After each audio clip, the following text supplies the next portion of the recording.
Assalamu alaikum.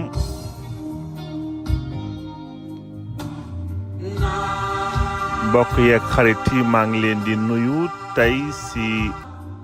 16 avril fas yéene indi sunu éphéméride tey nar ko articuler ci ñetti xew-xewu démb. balay développé xew-xewu démb yi nag ñu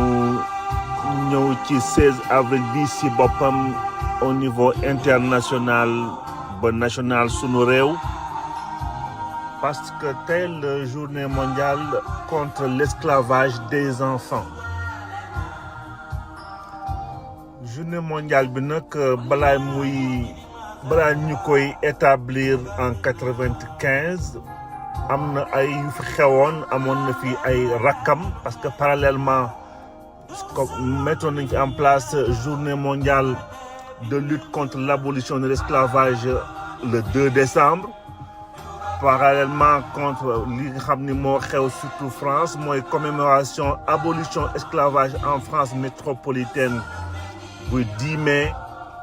tey aussi ñoo ngi célébrer journée mondiale lutte contre l'esclavage. journée mondiale bi nag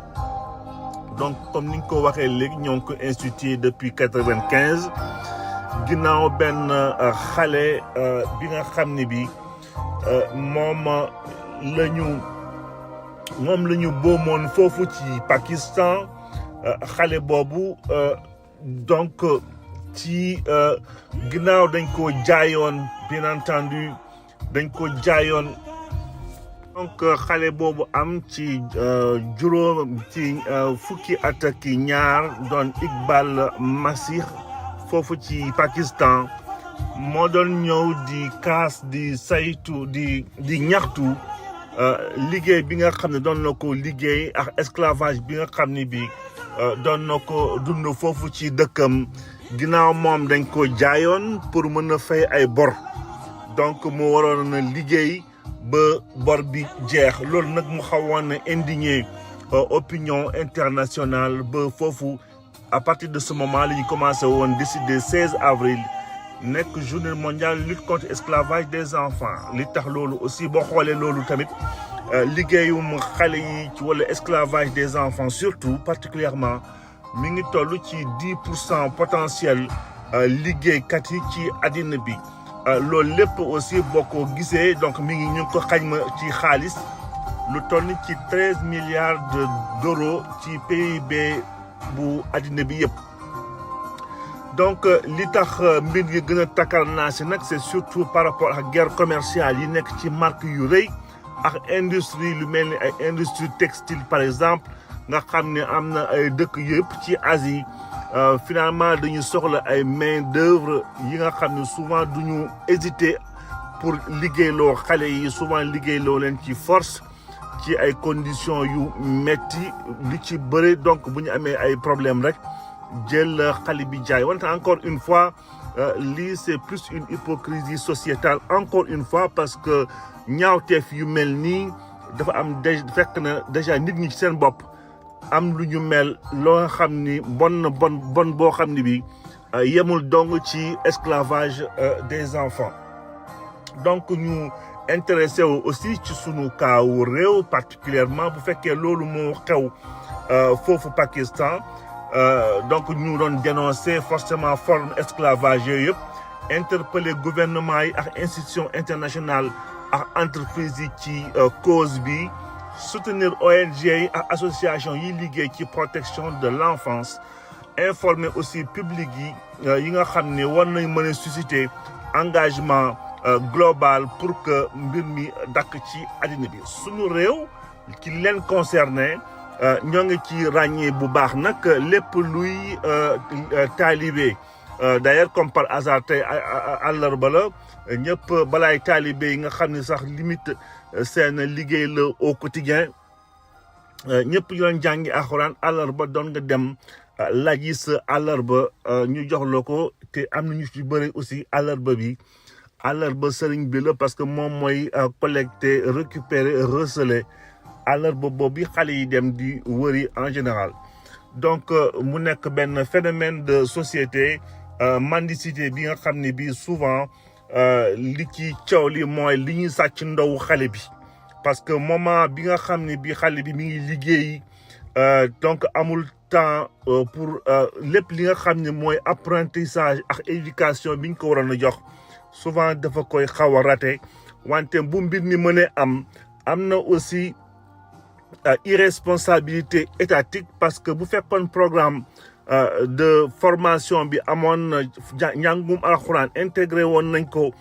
ci biir école primaire bu mu continuer ci yeneen cycle yi sûrement ñi nga xam ni amoon nañ préoccupation pour jàngal seen doom yi alxuraan duñu am jafe-jafe yooyu bay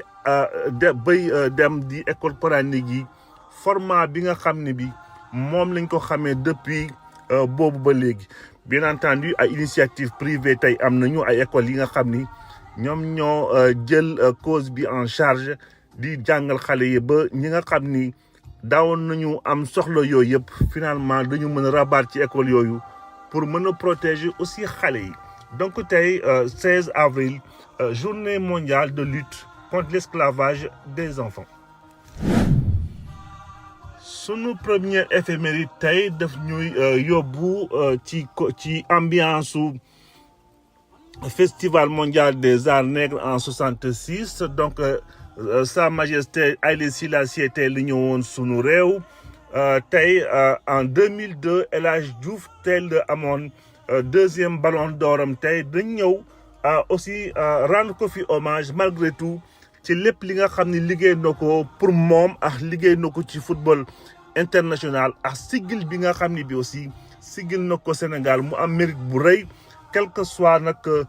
lu nit mën a xalaat ci moom ci liberté bi nga xam ne mi ngi ko exercer ci àddina boppam 16 avril 2023 tey la ñu mettroon en place il y a 2 ans le F24 bi nga xam ne moo doon nekk taxaw sentinelle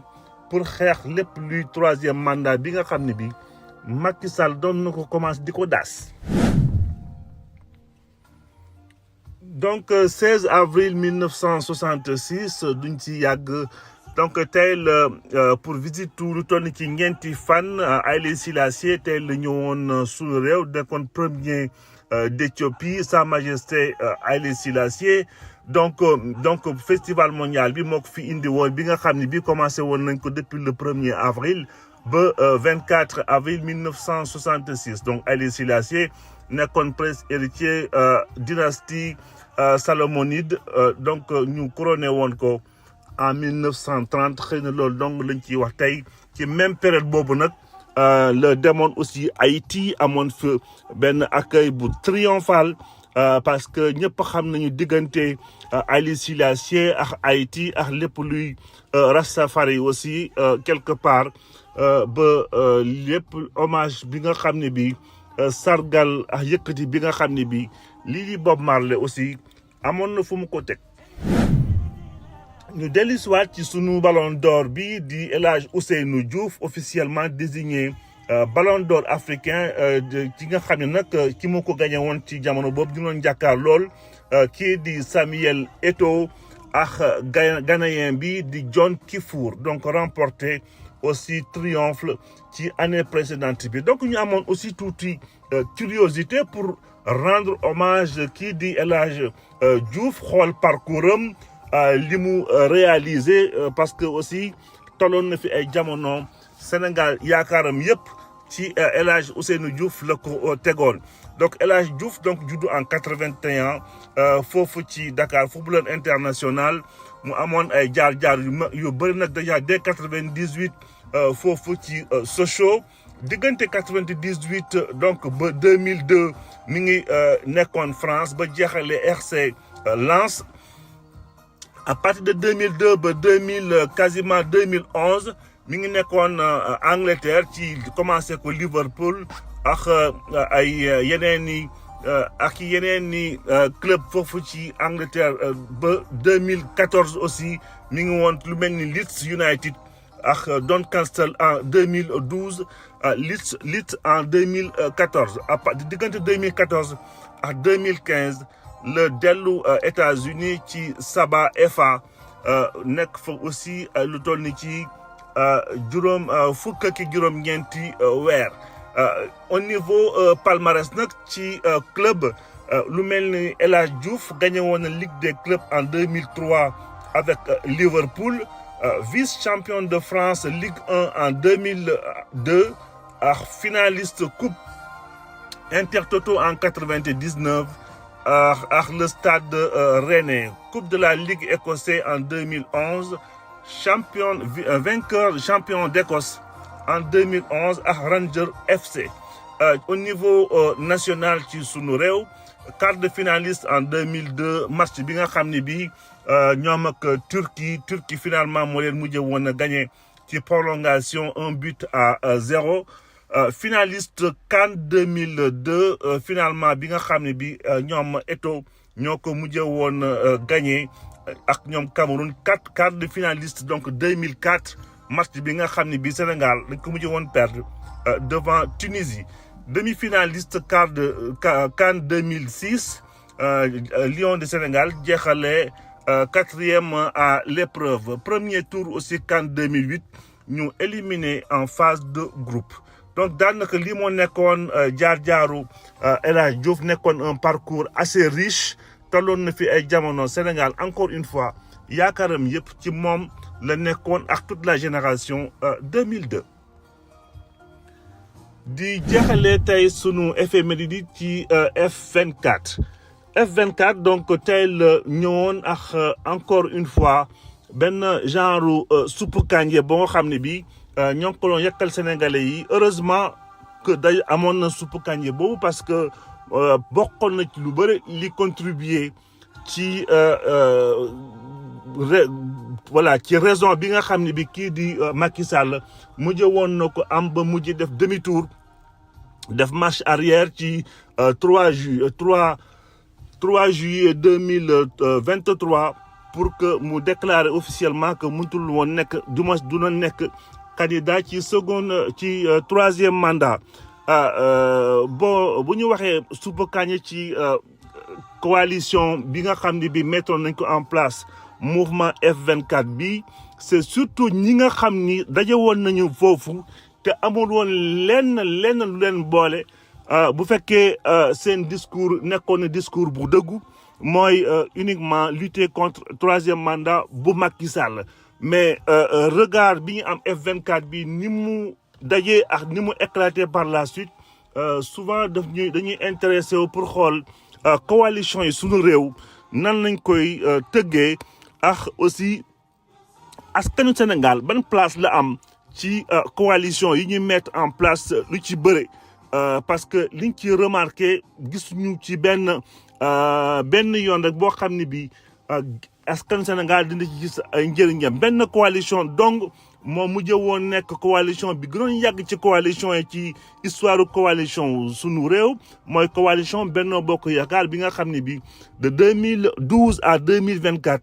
continuer woon na quand même nekk une coalition stable bi nga xam ne bii musul woon na éclater à part parce que d'ailleurs sax en 2000 ñu ngi fàttaliku coalition Fal bi nga xam ne bii moo faloon Abdoulaye Wade donc 2000 gis nañu coalition bi ak départu Moustapha Niasse coalition bi fan la mujjee ak yeneen ay coalition yu dul jeex FDR jamono boobu pour xeex pour soutenir Karim Wade ak ay yeneen i coalition yi fi am yëpp souvent peuple sénégalais intérêt en tout cas fele nekk c'est plutôt ay intérêt ñi nga xam ni seen ay carrière politique la ñu nekk di gérer donc te coalition bi fi gënoon yàgg moo nekkoon coalition Benno Bokk Yaakaar ce n'était non plus ni plus ni moins ay gestion des carrières politiques ak ay intérêt personnel wante Sénégal en général sénégalais bi li muy gis boppam ci coalition yi souvent as néew la bien entendu F24 bi bu fekkee moo taxoon Macky Sall reculer c'était une bonne chose pour la première fois mu nekkoon aussi au nom du peuple sénégalais mais vu coalition bi ni mu évolué woon amoon na ay nit ñu bëri ñi nga xam ni dëgguwuñu woon ci seen xeex boobu ci biir coalition boobu donc coalition bi bu évolué woon sax ba Macky Sall xëy na maintenir pour candidater au troisième candidature il n'était pas garanti que coalition boobu dina nekk coalition bu stable ba Macky Sall du ko infiltrer tellement ñi ko seqoon ci jamono boobu amul woon kenn ku yéene woon sa morom jàmm ci li nga xam ni aussi moo nekkoon intérêt Sénégal donc F24 tey lañ ko mettre en place ñu ay kilifa yu mag daje woon foofu ci cadre boobu